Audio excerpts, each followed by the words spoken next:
Hello, I am Mike Block here with Anastasia Khitruk, who is a Grammy-nominated classical violinist, and you come from Russia, but you grew up in New York, right? Yes, I did.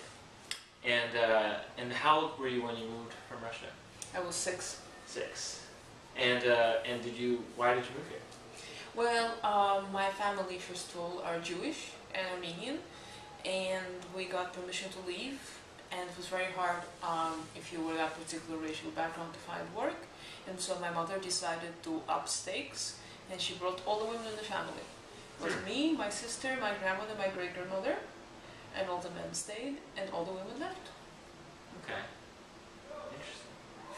Interesting. When did you start playing violin? Were you already playing at that point? Yes, I started when I was 6. When you were 6, so like the same time that you moved to New York? Yes, I just moved to I just started for a few months and I moved. But the good news is I came early enough that I never had to go to school in Russia and wear those little pioneer uniforms. So I can say that I'm in no way a communist. That's, well, I'm happy for you. And so now, what are the kinds of things you do professionally that, like, you're known for, or that you're really excited about? Well, first of all, I'm extremely lucky to be a musician. Music has an ability to bring people together. There are many, many things about which people find it very easy to endlessly disagree. Politics, aesthetics. And I have found that through music, I can walk into a room with people with whom I share not a language, not a culture, maybe not a single opinion. We open a score, and somehow we're all together. Right. And my whole life I've been fascinated by what humanity has in common rather than we have that is not. And so you're saying you never argue with musicians? Well, generally, having rehearsed with me, as you see, it's not, there's no point, you play. You play, it will eventually, you have your version, they have their version, you will come to a third version, both of you are very likely to learn something. I think that, especially when music is good, I do not think there is a right interpretation. I don't even think in your life it would be unnatural, inorganic to expect a lack of change. Every day that you wake up, some of your cells have died, some have changed. The point of life is going through that journey, and I've had the great luck to have many pieces in my life that I've now played for, I'm going to be aging myself, 20 years. And I've seen my evolution because I remember how I used to play them, what I used to think of them, and they go through a constant change. So for instance, with the solo pieces of Bach, or with the Brahms violin sonatas, or with the Tchaikovsky violin concerto, I have a record of myself from being a teenager to being no longer a teenager, and it's always been absolutely fascinating. I've also gotten to meet, by and large, musicians are very interesting, very bright, very charming people, sometimes sociopaths, but generally very charming sociopaths. And I have to say, unlike many, many people on the planet, I have never ever been bored. Never been bored as a musician. That's great.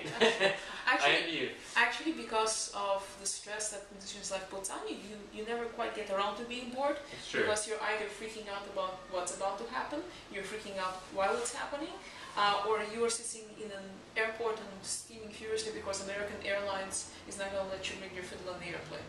But anger and boredom are different. True. And speaking of anger, you play a lot of contemporary music.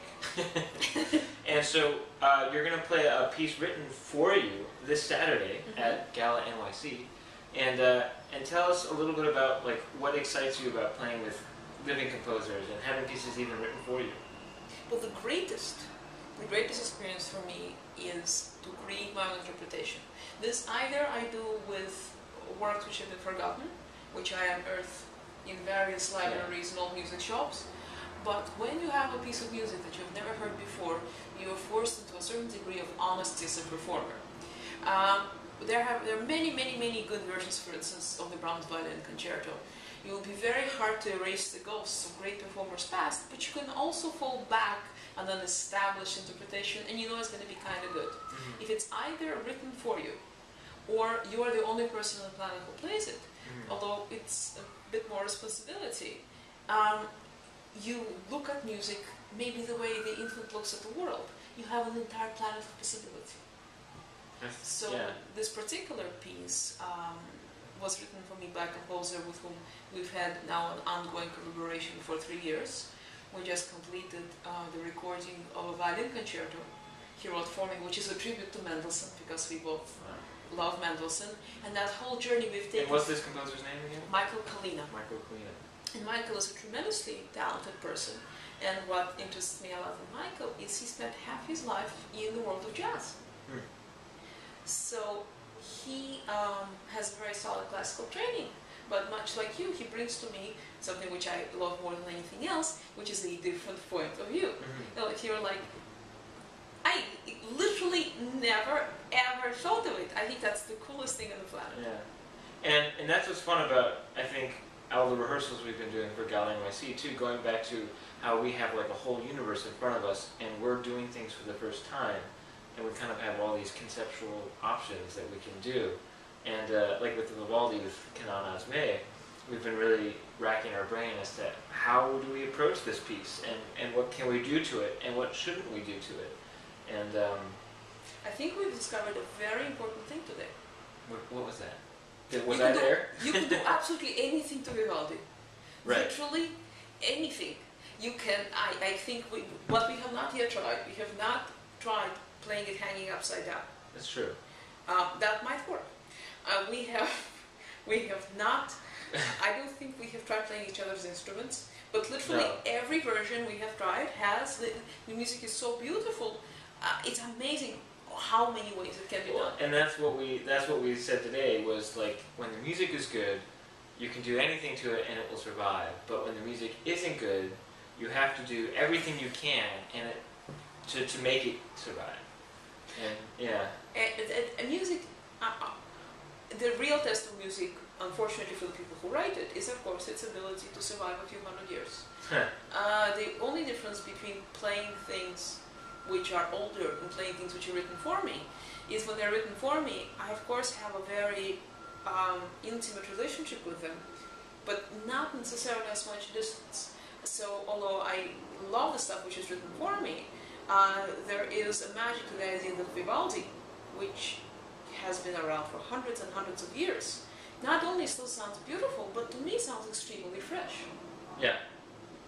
So he had clearly, I think we have learned today that Antonio Vivaldi is a wonderful composer. Thank you for coming. Anastasia Khitruk.com. Wonderful violinist. I'm sure you have albums for sale on the website. Amazon, Barnes & Noble, iTunes, and what's really nice is I have every kind of music. Baroque, virtuoso, 20th century, fabulous Hollywood composer Miklos Rozsa. I'll probably have anything. And that was for the anything Grammy-nominated album, correct?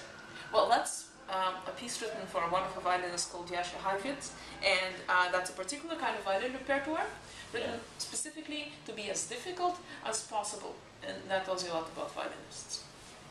Thank you, Anastasia.